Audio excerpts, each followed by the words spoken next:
आज हम प्राथमिक शिक्षा के अंतर्गत 4 line copy, 2 line Hindi copy और गणित के लिए बॉक्स वाली कॉपी के संदर्भ में जानकारी प्राप्त करेंगे। LKG से 5वीं तक के बालकों को अच्छी लिखावट के लिए अंग्रेजी विषय में 4 लाइन वाली कॉपी, गणित विषय में बॉक्स वाली कॉपी तथा हिंदी विषय में 2 लाइन वाली कॉपी अभिभावक द्वारा उपलब्ध करवाना चाहिए। सबसे पहले हम अंग्रेजी विषय में 4 लाइन वाली कॉपी को देखेंगे।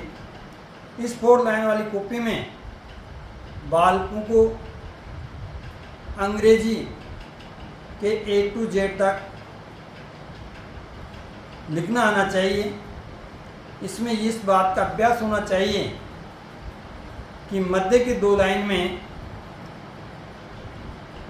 के बीच में कौन सा वोवेल्स लिखा जाता है तथा नीचे की 3 पंक्ति में कौन से वोवेल्स लिखे जाते हैं, वह ऊपर की 3 पंक्ति में कौन से वोवेल और कॉन्सोनेंट लिखे जाते हैं, इसका हमें अभ्यास करना होगा। तथा शुरुआत के दौर में प्रत्येक अल्फ़ाबेट को पृथक पृथक लिखने का अभ्यास करना चाहिए। इसके बाद 2-2 अल्फ़ाबेट को एक साथ जोड़ करके लिखना चाहिए।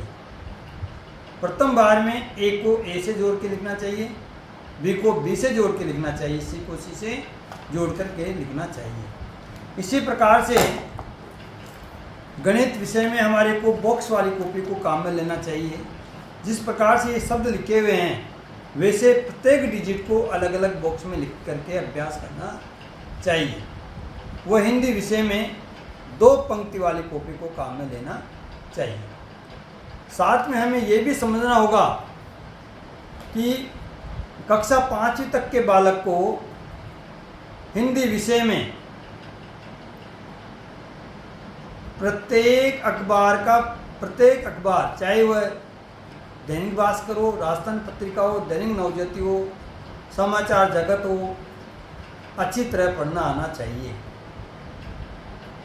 और शुद्धता के साथ पढ़ना आना चाहिए। इसके लिए प्रत्येक अभिभावक को यदि वह पाठ्यक्रम उपलब्ध भी नहीं करवाता है तो उसके पुराने पाठ्यक्रम का पहला पाठ का उसे लिखने के लिए देना चाहिए तथा बोल करके लिखने के लिए कहा जाए। इसी प्रकार से अंग्रेजी विषय में बालक को अल्फ़ाबेट A से शुरू होने वाले 10 मीनिंग, B से शुरू होने वाली 10 मीनिंग, C से शुरू होने वाली 10 मीनिंग शुरुआत में याद कराना चाहिए। इस प्रकार से 26 अल्फ़ाबेट के 260 मीनिंग उसको प्रथम स्तर पर याद होना चाहिए। गणित विषय में बालक को 2 से लेकर के 25 तक की पहाड़ी, 1 से लेकर के 30 तक की संख्याओं का वर्ग, 1 से लेकर के 10 तक की संख्याओं का घन, साथ में 2 अंकों की पहचान, 3 अंकों की पहचान, 5 अंकों की पहचान, 2 अंक की सबसे छोटी संख्या, 2 अंक की सबसे बड़ी संख्या, दशमलव संख्या का ज्ञान, मिश्र संख्या का ज्ञान, साधारण भिन्न का ज्ञान बालक को प्राप्त होना चाहिए। जोड़ने की प्रक्रिया में स्तंभाकार जोड़ तथा पंक्ति विधि से जोड़ बालक को आने चाहिए। गुणन की क्रिया में बालक को 3 अंक की संख्या को 3 अंक से गुणा करना, 3 अंक वाली संख्या को 2 अंक की संख्या से गुणा करना, 3 अंक वाली संख्या को 1 अंक की संख्या से गुणा करना आना चाहिए। ये 7 दिन का कार्य प्रत्येक अभिभावक बालक को अपने स्तर पर करवाएं तथा जिन बालकों का गांव वाइज ग्रुप बना हुआ है, यदि किसी प्रकार की कोई समस्या हो तो मुझे अवगत कराएं। धन्यवाद।